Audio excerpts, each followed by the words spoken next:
Welcome to the Pride of Detroit POD After Dark quick hitter here as round 3 has ended in the NFL draft. Day 2 is now in the books.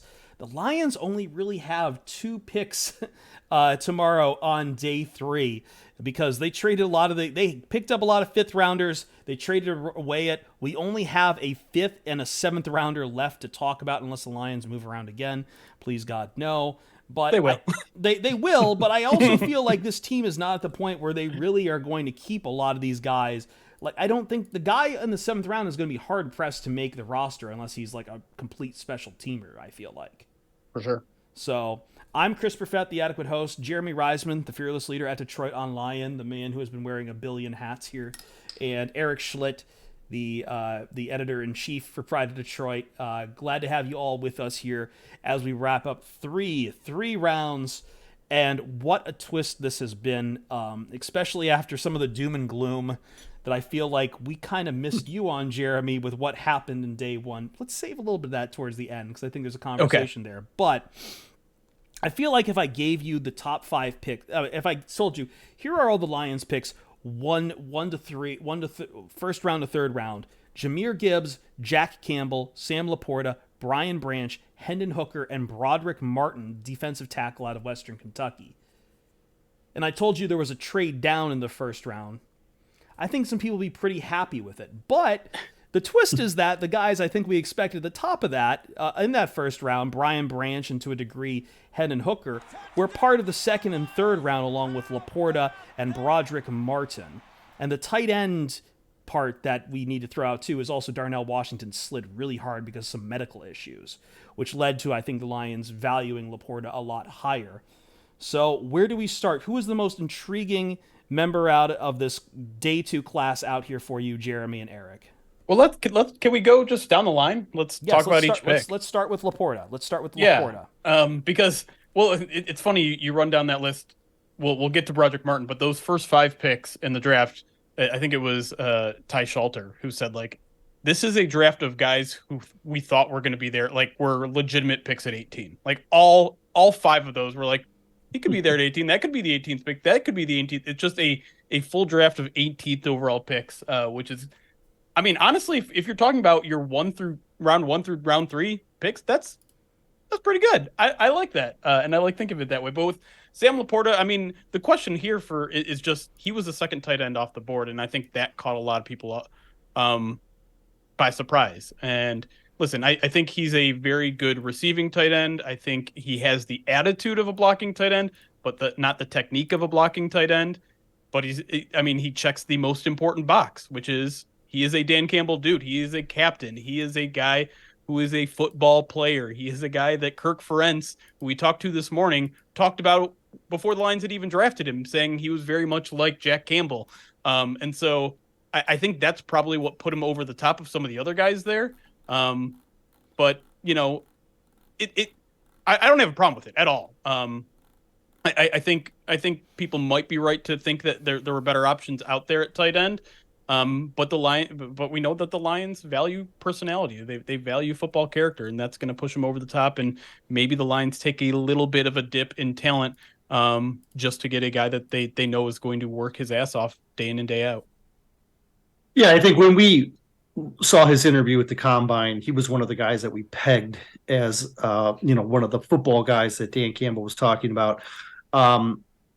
It made a lot of sense. That they were going to target him. And again, like you said, positional value or not, they didn't care. They just wanted to get their guys at the best opportunities.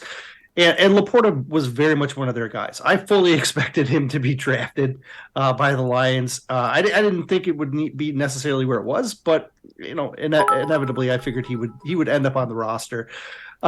It's interesting that you have both of Iowa's captains, Jack Campbell, defensive captain, and LaPorta, the Iowa captain, or the offensive captain. LaPorta he's going to be like a tight end Y, right? He's going to spend about half his time lined up in line. He's going to spend about half of his time in the slot. He is a terrific pass catcher. I do think that the blocking chops are there. The effort definitely is. His really main issue is he gets a little high. And if he gets high, he loses leverage, and then he can lose, his angle. So that's correctable, right? Like you brought in a new tight ends coach, Steve Heiden, for this reason, in order to create the elevate the blocking technique of these tight ends. And so he's a guy who's probably not going to open up spring, or maybe even might not even open up fall as a starter, but he probably closes fall as the starter because he's got the best upside. They really like Brock Wright. They've invested in Mitchell, but LaPorta is really the guy that can be the man, right? He can be the most dynamic game changer from the tight end position, and so it's a big upgrade. It's a position that most thought they would attack, and they did. Yeah, I mean, it was one of my 5 predictions was the Lions were going to take a tight end on day 2, and they started the day with it. And I do find it interesting that, like, I feel like Lions fans are wringing their hands a little bit about, especially after the JMO suspension, like, does this team really have enough weapons that we thought to maintain the high level of offense that they had last year? Well, their first two out of the first 3 picks were spent on guys who can really elevate your passing game, let alone your running game, obviously, with Jahmyr Gibbs as well. I think two real quick notes left on LaPorta from me. First off, I found it fascinating. Brad Holmes was talking about, in his press conference, it's not by design, but you do kind of fall into patterns for certain guys from certain schools. He mentioned, especially, 2 guys from Alabama, 2 guys from Iowa with his picks, but like the reputation for LaPorta at Iowa, like he made people miss tackles quite a bit. It was a very good trade of him. And the other thing I will say is that I believe the cap numbers were expecting, I think, 1.9 million or so for LaPorta, which add that up with, I believe, about just about under $1 million to about 90,000 for most of the other tight ends on the roster.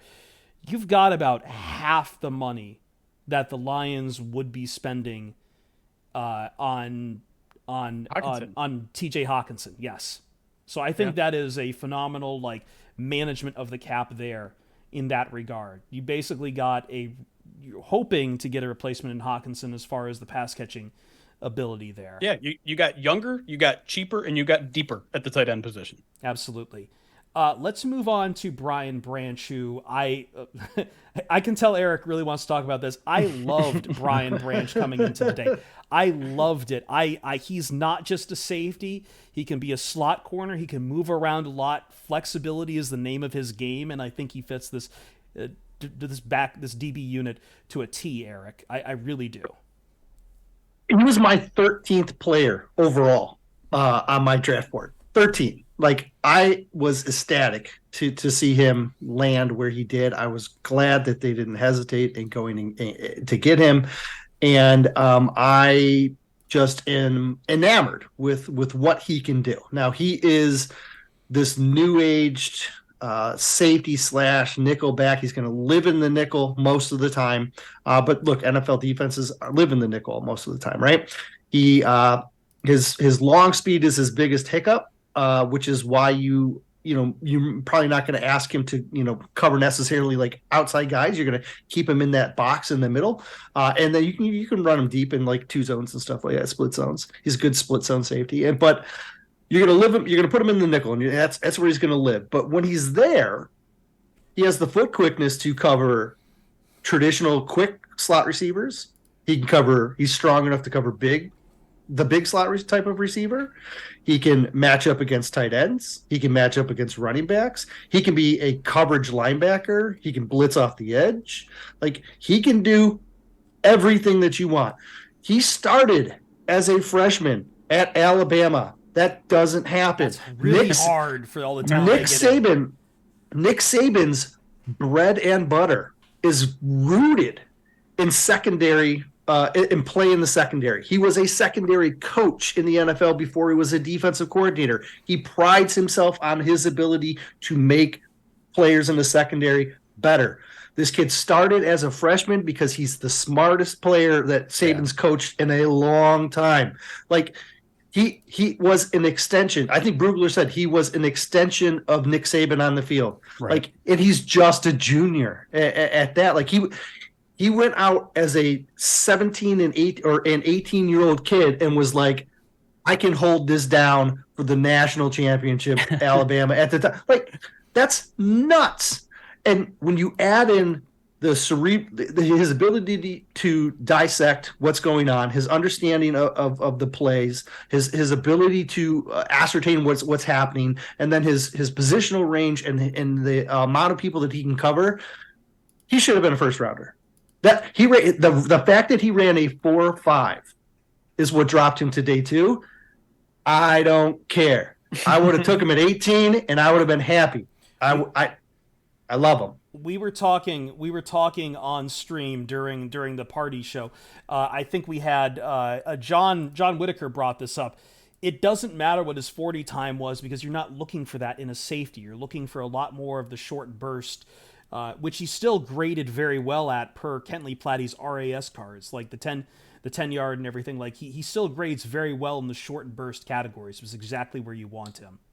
Yeah, his explosion numbers are great, right? Like, and that's really what you see is you can see his explosion when he comes downhill against the run, when he comes into blitzing off the edge, but then you also see that foot quickness when he has to turn and move with people as well. You get the whole package. I'm with you 100% on him being an extremely talented guy and maybe even a first round talent.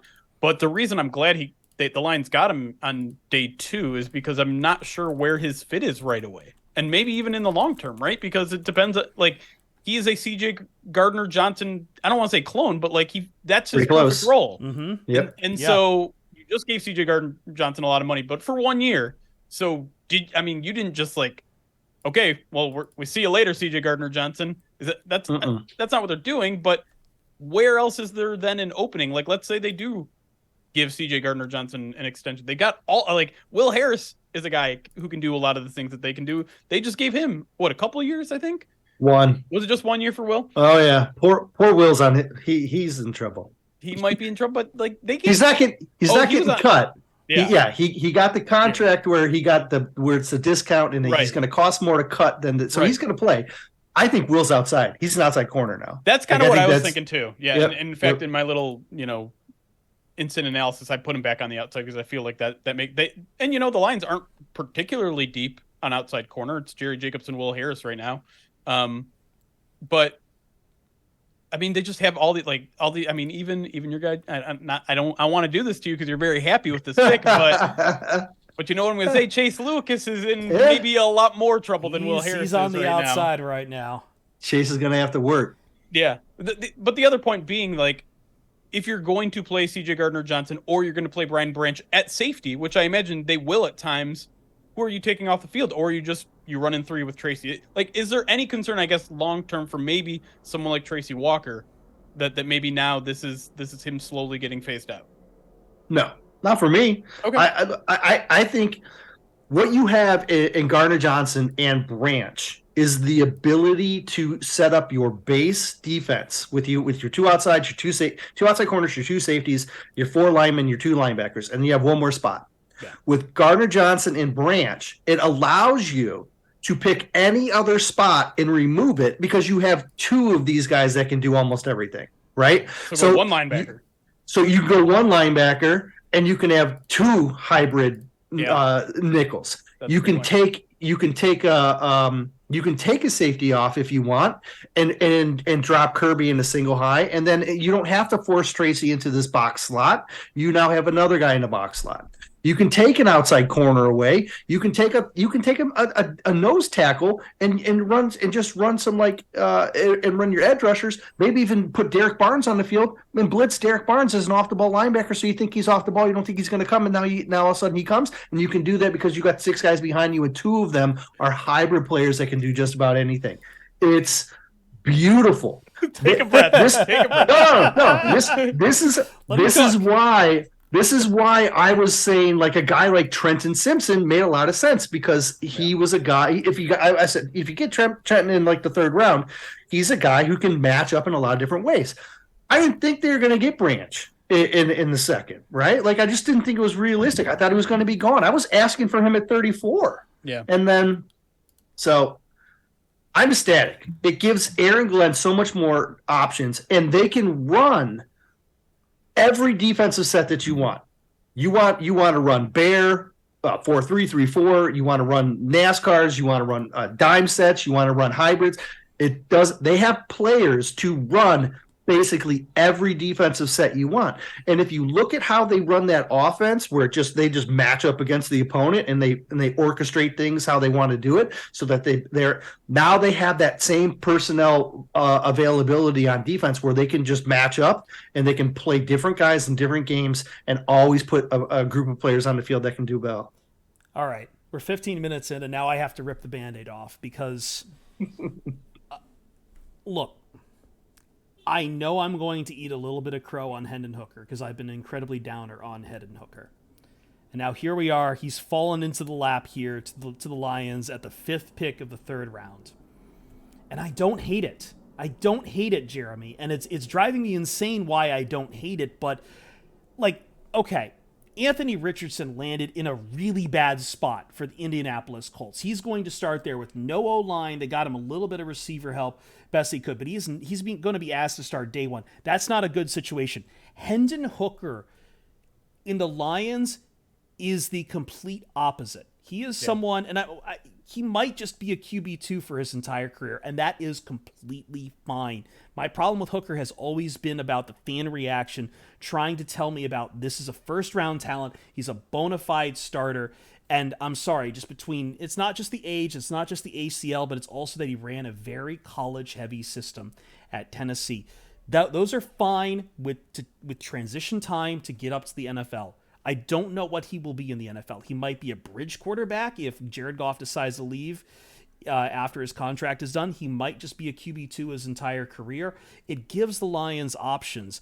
And with the value of where the Lions selected him in the 3rd round, at the top of the 3rd round, I don't hate it. I really don't. And I feel like it is a great landing place for him. And I think it was great value for the Detroit Lions. And I am saying this a little bit through gritted teeth because I know what's going to come down the pipe in this town whenever Jared Goff struggles and people are going to call for Hendon Hooker. But in spite of putting the fans aside, it does feel like this was the right place for Hendon Hooker. And it made a lot of sense for the Detroit Lions to take Hendon Hooker, even though it might have been a little bit of luxury to take a quarterback. Well, the Lions have earned that luxury, right? They're in a spot where they don't have I think a lot of people have gotten conditioned to think that when you are picking in the 3rd round, you're getting a starter. That is true of a lot of old Detroit Lions teams. That is not true of this one. There aren't a lot of starting jobs available, and I don't think you could find one. And some might point to, nose tackles or defensive tackles that may have still been on the board. But no, this is the perfect time to roll the dice. And to me, it's not even that much of a risk because, like you said, I think the floor of Hendon Hooker when he's healthy is a decent backup that at least gives you something different, something if he's asked to come in and start and he can do that in a pinch, like we were talking about with Jared Goff. If Goff is hurt for 2 or 3 games, you want a guy, not just a backup, just to hold the clipboard, but someone who can actually come in and run the offense. Right. And listen, it might take Hendon Hooker quite some time. I'm talking 2024, 2025 to really get comfortable in an NFL offense, but he brings a new dynamic that defenses will have to account for with his mobility. And that just, that can throw defense off. If he has to come in the middle of a game, he can at least give the Lions something different. But I do think his ceiling is not just starting capable, but superstar capable. I don't know if he gets there, but he has a lot of really, really interesting traits. He's a very high character person, a good leader. And so he's going to put in the work. He has, like I said, all of the traits. And so it's just a matter of whether the Lions can coach him up. And that is a fascinating question to ask because we don't know if Mark Brunell has those chops. We don't know if Dan Campbell has those chops. We don't know if Ben Johnson has those chops. We know that they cleaned some things up with Jared Goff, right? He looked a lot better last year after, getting a better supporting cast, learning Ben Johnson's offense, getting involved in learning the offense and all that sort of stuff. So to me, this is your floor is probably a decent backup. Your ceiling is franchise quarterback of the future.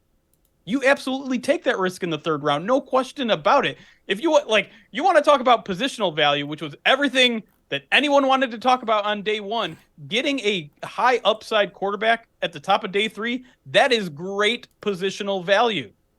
Let's go. I'm in. We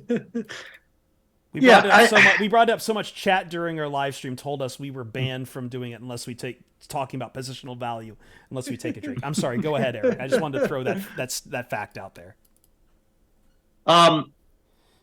I do think Hooker has some obstacles to overcome, right? But I agree with you in the fact that there are a ton of traits that makes him super appealing and worth the dice roll. Like we talk about quarterbacks all the time, and we say, if you are a potential starter, you should go on day 1.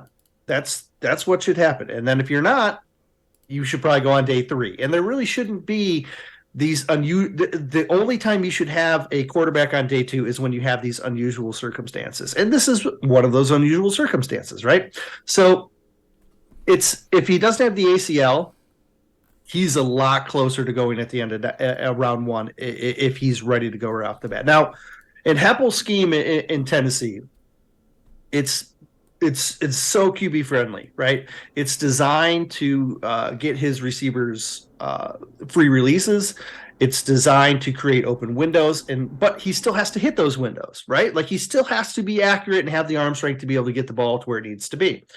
But from a read standpoint, it's basically most of the play designs are half field, and then he has to make like a high to low type read. So his first read is, can I hit the guy deep? And if I can't hit the guy deep, then I have to hit my check down option. And that's, a lot of the plays are going to be like that, and because it's a fast-paced move offense, right? And that's fine. So there's going to be a learning curve to expand from that. Now he can do the 1-2 read, but he's going to have to learn how to progress in other areas. Now he's done that because every offense is going to have those read sets, but he's going to have to show he can do it on a larger scale, right? So he's going to have a bigger playbook to absorb, and all that stuff is going to take some time. Now you add in the ACL, that's also going to take some time, and they're absolutely not going to rush that. Like Holmes brought up the whole JMO timeline, and it's possible we don't see him again until halfway through the season. I mean, it really is. Mm-hmm. His injury was about a month before JMO's was. So it's very possible, like you see him near the beginning, you know what I mean? But still, it's not. He's still going to have a learning curve to overcome, right? So the potential is there. When he is healthy, that the legs give him such a unique talent. The accuracy is such a unique talent. The leadership is such a unique talent. Like all of those things are worth investing in. So like kind of the career arc I see for him is Nate Sudfeld is the placeholder.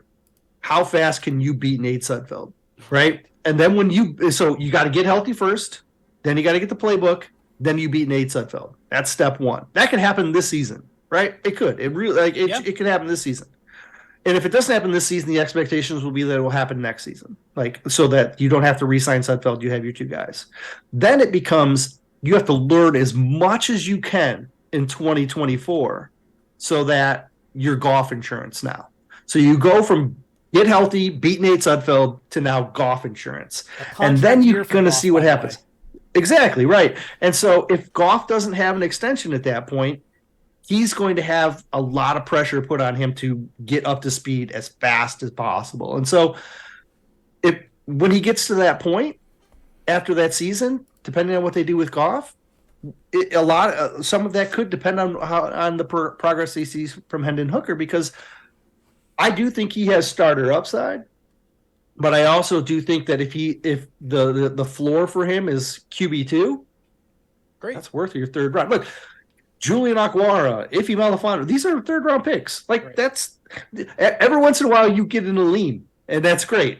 But a lot of the times you're getting Julian Aguara, and Julian Aguara right now is I think he's edge 7. You know what I mean? Like right. That's you get role players in the 3rd round.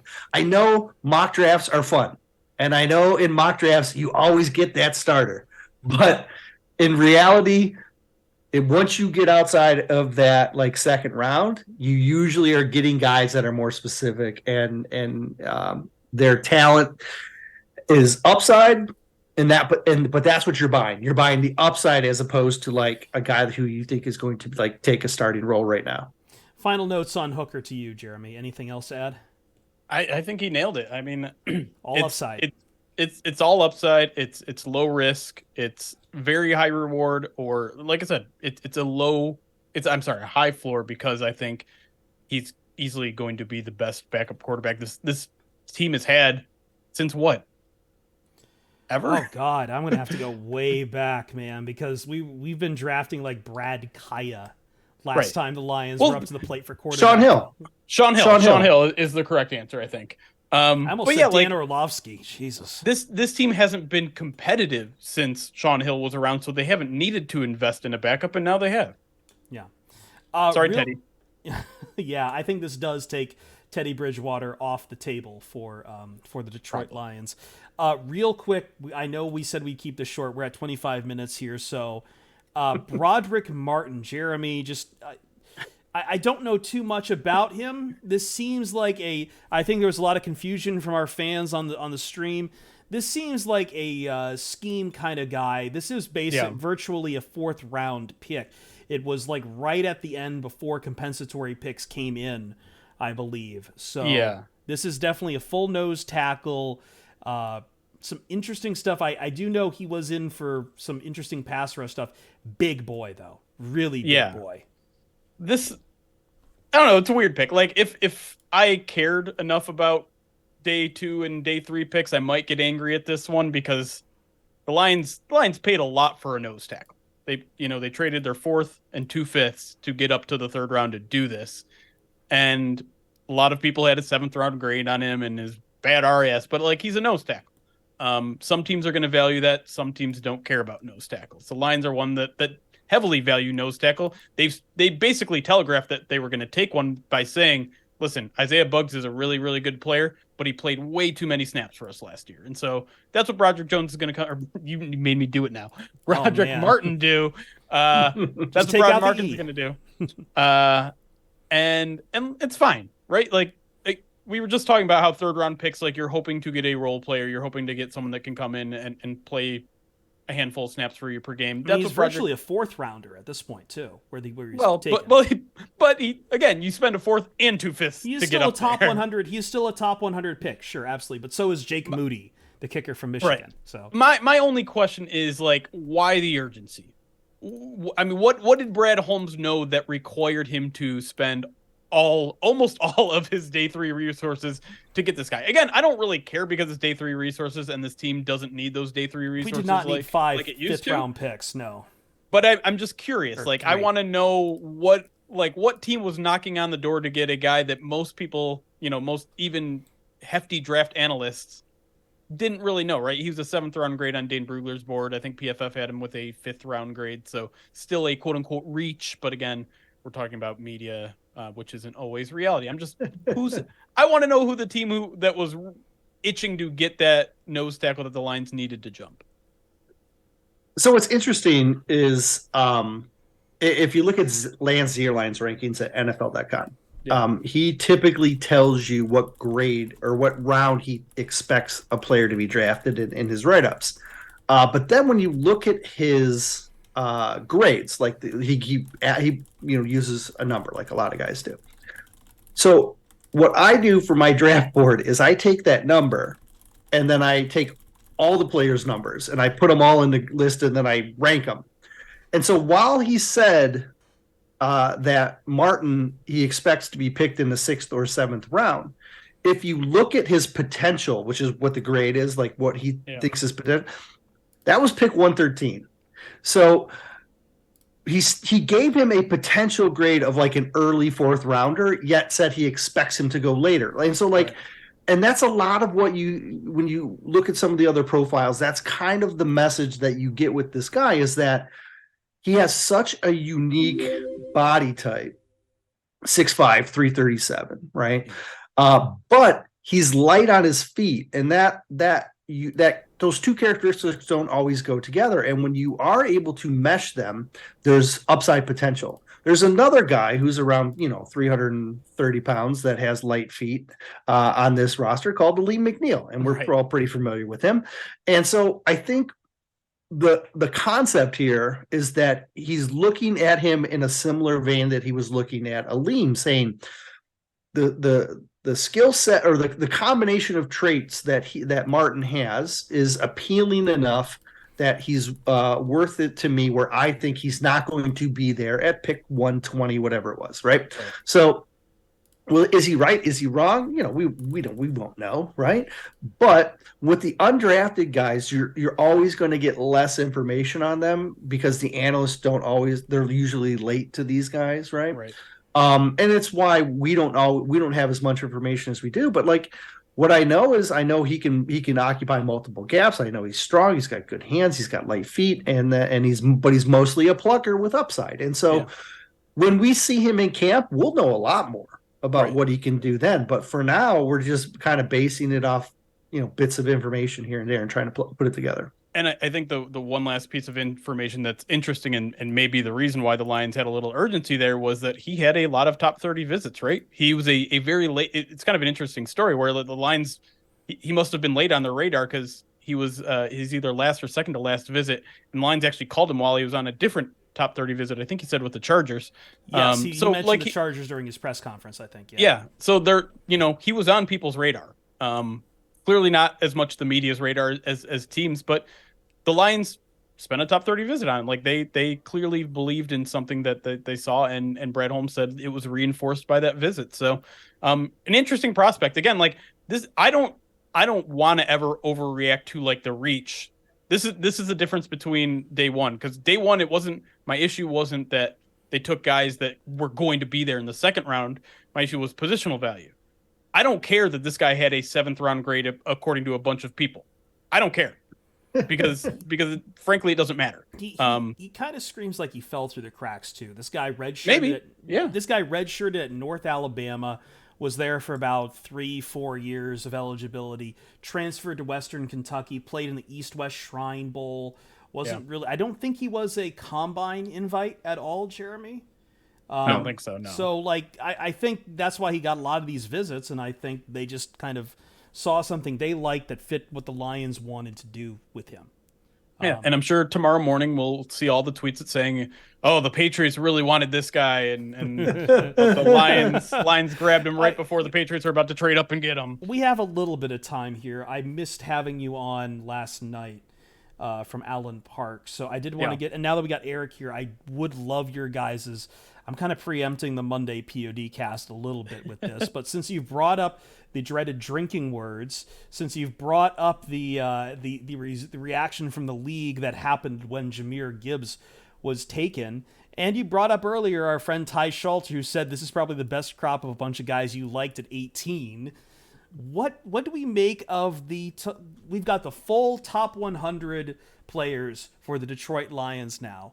So what do we make of it all there? And especially, because I feel like the narrative of night 2 is a lot of turnaround redemption from night 1, which we've seen in the mythos of Brad Holmes a little bit last year, where people were questioning about the trade up with Jamison Williams. But by the end of night 2, it kind of felt like a turnaround. I don't know if it's a complete turnaround, but some people who were really scratching their heads in the national media about the Lions taking Jahmyr Gibbs and Jack Campbell, I think they cooled off on their criticism a little bit because of day 2, but I don't want to just completely excuse day 1 because, if you want to bring up positional value, I know Brad Holmes said he doesn't care about it, but you did take a running back and a linebacker who could have probably been available at some of these picks, and that's why I think when Erik mentioned it earlier, like if we had given you this list of players and also told you the Lions traded down from 6 to 12,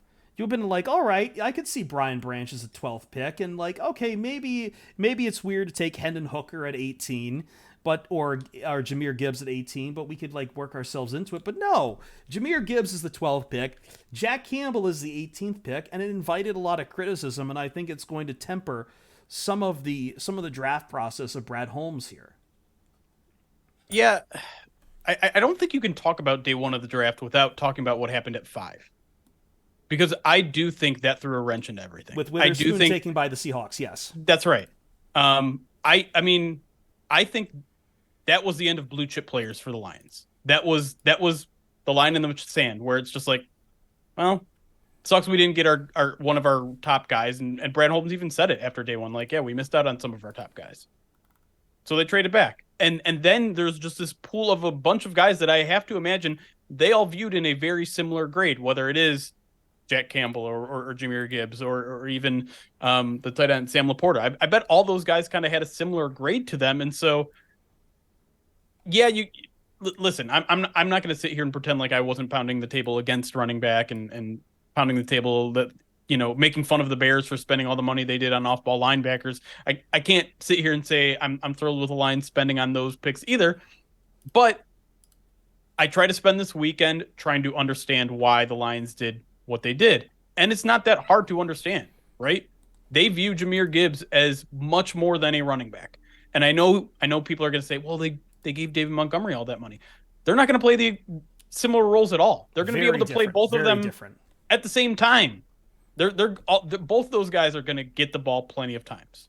I want to interrupt you here for a second. Okay. Because I do think that there was a dynamic shift with Devin Witherspoon going at 5, and I talked to Colton about this, right? Like after day one in the media room, I said, or Colton turned to us and said, how different would it be, if things shifted? And my instant opinion was, man, they take Witherspoon at 6 and then they trade up from 18 to try and get Gibbs is probably what their plan is. I say that because I don't think Witherspoon was the last blue chip player. I think Jahmyr Gibbs was the last blue chip player. And I think they looked at him at 6 and they said, we could just take him here because he's our last blue chip guy. But because of positional value, I bet we can trade back and get a little bit more. I'm not even joking. Yeah. You save some money on that because also one of the cap considerations when Bijan Robinson went number 8, I believe I forget how much extra money, but it's in the millions they have to pay to Bijan. The Lions avoid that with Jahmyr Gibbs. Yeah. Sorry, I just wanted to interject with that. Continue, please. No, certainly. I have a long drive from Allen Park, and at 3 a.m. when there's nothing on the road, I have a lot to think about for a good, however long it is, almost an hour. And so when I got home at 3 a.m., I sent a tweet out before I went to bed, and I said, we need to keep up 2 things in mind. Brad Holmes doesn't care about positional value, so he only cares about did the team get better. Yeah. And then 2. Every year with Holmes, it's important to look at the totality of his draft before we make any sweeping judgments, because every year after day one, we seem to kind of be in this spot where we're like, okay, are we happy with this? Are we not? And we want to make these informed decisions. Yet when we look at the totality of what he does over all 3 days, we usually end up like, okay, I get the vision. I see what the plan was. I see how he filled things out. And so there's still more to go. Right? Yeah. Like now that we've seen day 2 unfold and we're starting to see the other pieces come in, you're like, okay, this is making more sense. I can see where things are being filled. And so it's not over. Yeah. Like they have two day 3 picks. Might be 3 if they trade DeAndre Swift. But it's going to be interesting to see how tomorrow plays out as well, because who knows what they're going to do? Are they there's a lot of different ways they can go. They can add depth, and so there's a reason that they fought to get that 7th rounder in. You know what I mean? Like there's a plan there for something. They have something in mind for that, or they wouldn't have just that's almost the last pick in the draft. Like that's near the back end. I think it's 10 away from it's almost Mr. irrelevant, right? Right. You don't argue to get that pick included unless there is a plan for that pick, right? So I'm interested to see what they do, because I still think we haven't seen the full palette of what Brad Holmes has played. I still believe a guard is in play at some point on day 3. I have been a long proponent Erik, that I have been a long Sorry. I was just gonna say, Eric, really quick. Eric, it was like he said several times he was gonna be mad if they didn't take one in day one or day two, and you don't seem very mad, but Well, I think you're probably a little disappointed. I'm going to tell you right now, just by following Brad Holmes's MO, that he doesn't care about injuries, and I'm sorry, I'm lifting up my 2 fingers again. I'm doing the USC thing again. You can punish me, you can find me later, Jeremy. But does not Andrew Voorhees fit this to it? Like someone like an Andrew Voorhees fits this to a T. A guy who had a high grade, tore his ACL, and now people are projecting him 6th, 7th round, and he's still on the board. Like someone like that, I think, is still in the cards for the Detroit Lions. Someone who has slipped through the cracks because of injury or some other reason is still probably there, part of that picture. Well, I can certainly think of another guard who had a back injury, which is very scary, but a lot of Lions fans are fans of, and that's Zavala, right? Chandler Zavala still out there? Zavala is still on the board, yes. Could be an interesting pick. Zavala, Nick Salvadori, Anthony Bradford, Ezekiel. I can't pronounce his name. The kid from Alabama, Icor. Oh, geez, I always mess it up. I'm sorry. Can't help you there. Jared Patterson, Sidney So, Jordan McFadden, all guys that can do the gap scheme blocking at a pretty good level. I mean, Oluwatimi from Michigan's still out there too, right? Yeah. Like Antonio Mafi from UCLA, I believe, as well. He is out there as well, and they brought him in for a top 30 as well because he wasn't a combine invite, so they got medicals on him. So you've got 1, 2, 3, 4, 5, at least 5 guys that they've had some like visits with on the interior offensive line that have not been selected yet. Yeah. And so I don't like the fact that they gave up as much capital to move up, right? Like I was kind of hoping one of those 4th rounders was going to be this interior guy. But if you only have 2, I hope it's the early one. you right? know? Yeah. Like, look, I think a couple of those guys are exactly what this team needs, potential starters in 2024. There's probably 3 of them. There's 3 of them maybe, right? Like that again goes back to one of my predictions that the Lions were going to take an offensive guard who wasn't going to start this year but will start next year. Sounds like you've been listening to some smart people this year. Not me. He hasn't listened to me at all. Can I go back to Jahmyr Gibbs real quick? Yes, I'm sorry. Please, because I know we started to bleed into what's happening tomorrow. I'm sorry.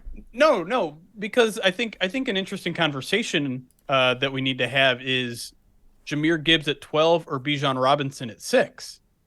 And I think Brad Holmes kind of answered, like, Jahmyr Gibbs may have been higher on his board. And I think that's going to rub some people the wrong way because they look at Bijan and say, he's a bell cow back. He's a guy you can give 300 touches to. That's not how the NFL's not. It's. I don't think that's a good way to treat a running back, and I don't think it's what the Lions wanted. I think the Lions, I mean, they're coming from the Saints, right? They want the Alvin Kamara, Thunder and Lightning combo, and that's exactly what they have now. And listen, I think people will see that and they're like, well, okay, so now you're spending all this draft capital on a guy you're not even, he's only touching the ball half the time, which again, that doesn't include him in the passing game, which I think is going to be significant. And 2, like, I think you look at some of the players that he also kind of takes a similar role to, and you think of guys like Christian McCaffrey, who the 49ers just spent the house to bring in. And listen, I might not value that kind of player as much as some NFL teams, but some NFL teams really value a guy like that because it can be a game changer. It can. I don't, and here's the tough part is that we're comparing him to the best of the best. We don't know if he's going to be a Christian McCaffrey. We don't know that he's going to be an Alvin Kamara. That is what they're banking on. And if that's what they get, maybe it's actually worth this pick. Maybe I can sit back and say, you know what? I was wrong. They got it right. Yeah, I've seen the comps being somewhere between Kamara and like Chris Johnson. If he turns into that, that's an absolute victory for the Detroit Lions.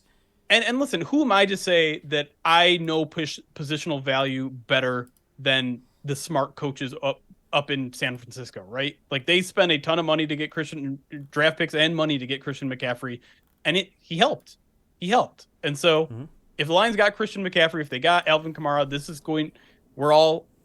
you're going to look back 5 years later and say, Jeremy, you were a freaking idiot. but I will say I do have history on my side. So I will say that we talk about the changing of the running back in the NFL, and yes, you will probably see less snaps, but again, like, and don't get this twisted, he's not Debo. He's not Debo, and I don't think he ever will be Debo.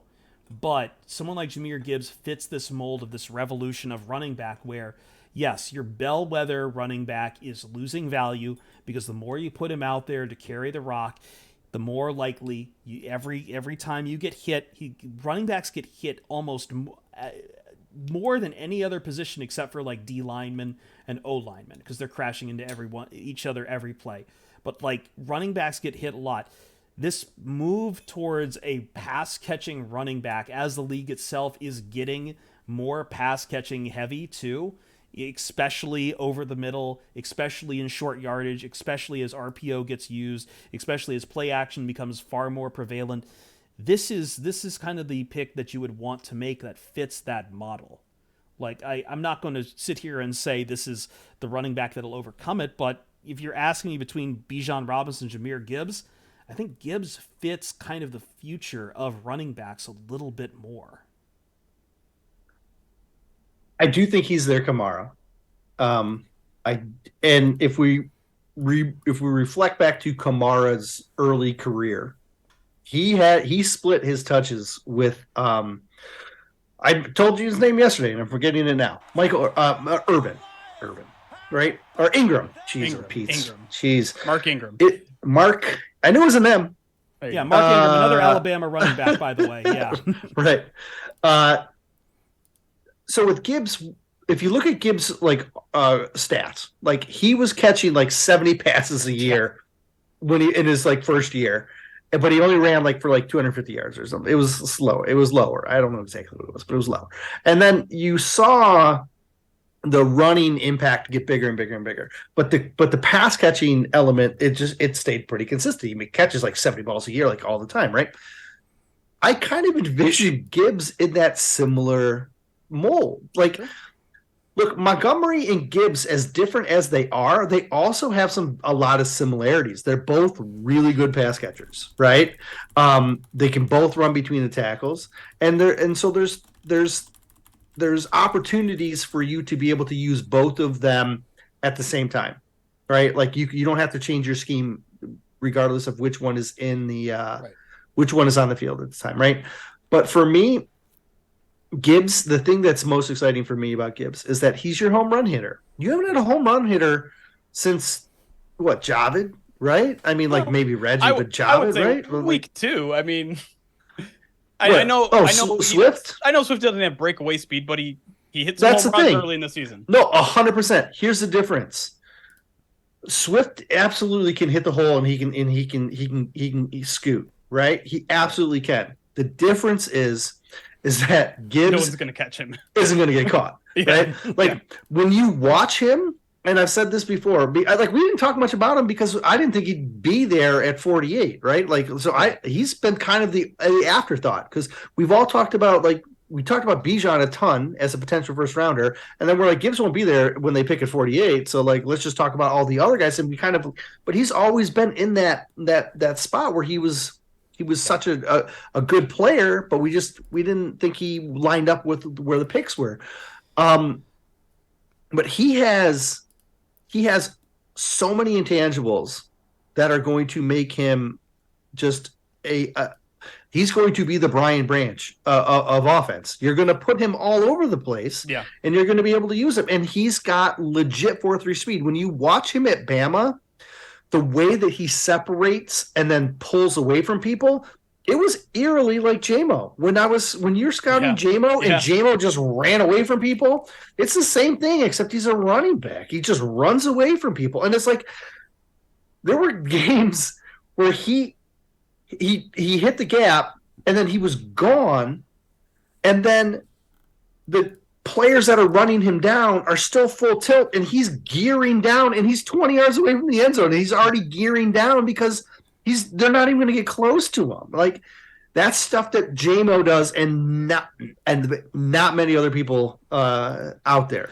And so this has been a lot of Jahmyr Gibbs. I know we're really late. We're kind of going overtime on this podcast, but Can we that's get my like fault. one minute or so on like Jack Campbell or so? Because I feel like I see it with Jahmyr Gibbs.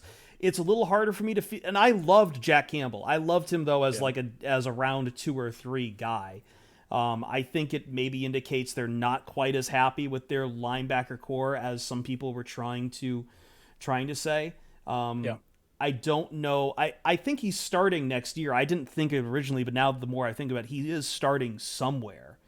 I just don't know if the goal is eventually to replace Anzalone or if Anzalone even starts for this year over him, or if they move. I don't know. It's hard for me to place Jack. It's hard for me to figure out at 18. But again, he got Brian Branch later on, and he was going to be my number 18 anyway. So I guess it evens out. Right. Yeah, I mean, this to me is it's a very much a culture pick, and talking to Kirk Ferentz today really kind of cleared that up for me. Is that like he is just a very special person to them at Iowa, and he's going to be a very special person to Detroit. I think fans are going to like him a lot. I think Dan Campbell is already probably in love with him. He certainly seems tickled by the fact that they have the same last name.